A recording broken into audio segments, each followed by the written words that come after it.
আজকে আমরা একটা প্রেগনেন্ট পেশেন্টের ইআরসিপি করবো। প্রেগনেন্সিতেও পিত্তনালীতে সমস্যা হয়, পিত্তনালীতে পাথর আটকায়, পিত্তনালীতে কৃমি হয়। তো এই পিত্তনালীতে যখন কৃমি হয়, পাথর আটকায়, তখন জন্ডিস হয়। তো প্রেগনেন্সি অবস্থায় যে জন্ডিস হয়, যদি পিত্তনালীর পাথরের জন্য হয় অথবা অন্য কারণে কৃমির জন্য হয়, তখন কিন্তু ইআরসিপি একটা বিশেষ একটা পদ্ধতিতে আমরা ইআরসিপি করি। আমাদের এই পেশেন্টটা 19 বছর বয়স, একটা মহিলা, তার দ্বিতীয় বাচ্চার সময় ফার্স্ট ট্রাইমেস্টার, মানে প্রথম 3 মাসের অংশে আছেন। আমরা এটা বিশেষ পদ্ধতিতে ইআরসিপি করবো এবং কোনো রেডিয়েশন ইউজ করা টার্গেট থাকবে, কোনো রেডিয়েশন ইউজ না করা, কিন্তু তারপরেও যদি রেডিয়েশন ইউজ করতে হয় একেবারে শর্ট সেগমেন্ট রেডিওথেরাপি, মানে জাস্ট একটা 1 সেকেন্ডের একটা ইমেজ নিয়ে আমাদের পুরো প্রসিডিউর আমরা শেষ করে দেবো, যাতে বাচ্চার কোনো ক্ষতি না হয় এবং মায়ের কোনো ক্ষতি না হয়। আর একটা জিনিস হচ্ছে, এই বাচ্চাটা এই ইআরসিপি করার ক্ষেত্রে স্পেশাল হচ্ছে আমরা যে ডায়াথোমি ব্যবহার করবো, এটা অবশ্যই পায়েকে ব্যবহার করবো না, এটা হাতে ব্যবহার করবো, যেন আমরা যখন কাটবো তখন যেন বাচ্চাদের তলপেটে আছে ওই ইমিউনিটি তলপেটের যে গর্ভাশয়ের ভিতরে যেন কোনো ইলেকট্রিসিটির জন্য না হয়।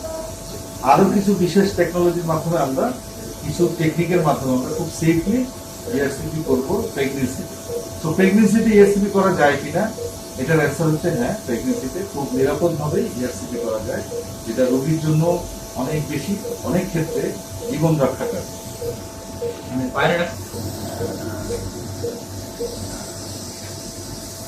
So we are aspirating, you can see the bile is there.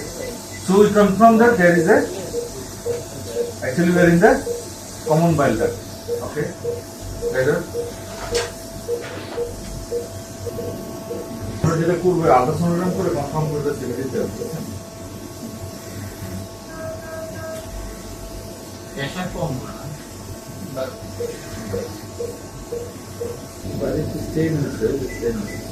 আমরা দেখতেছি বাইল বেরোচ্ছে। আমরা কোনো রেডিয়েশন ছাড়া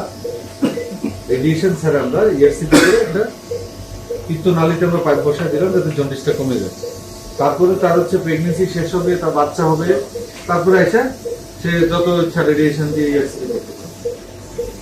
প্রেগনেন্সিতে আমাদের যে পেশেন্ট, এই পেশেন্ট প্রথম ফার্স্ট ট্রাইমেস্টার, এবং আমরা পেশেন্টের কিন্তু ফেস দেখাচ্ছি না, আমরা জাস্ট এডুকেশনাল কারণে বলতেছি যে প্রেগনেন্ট থাকলে কোনো এক্সরে ব্যবহার করা যায় না, রেডিয়েশন ব্যবহার করা যায় না, এটা সিএম মেশিন। আমরা এই পেশেন্টের যে ইআরসিপি করেছি কোনো রেডিয়েশন ব্যবহার করি না, কারণ এই রেডিয়েশনটা তার পেটে যে বাচ্চা আছে তার জন্য খুবই ক্ষতিকর, কারণ এই রেডিয়েশনের জন্য বাচ্চা বিকলাঙ্গ হতে পারে অনেক সময়। আমরা কোনো রেডিয়েশন ব্যবহার করি নাই এবং এটার প্রমাণ আমরা রেখে দিয়েছি যে আমরা উইদাউট রেডিয়েশন ইআরসিপি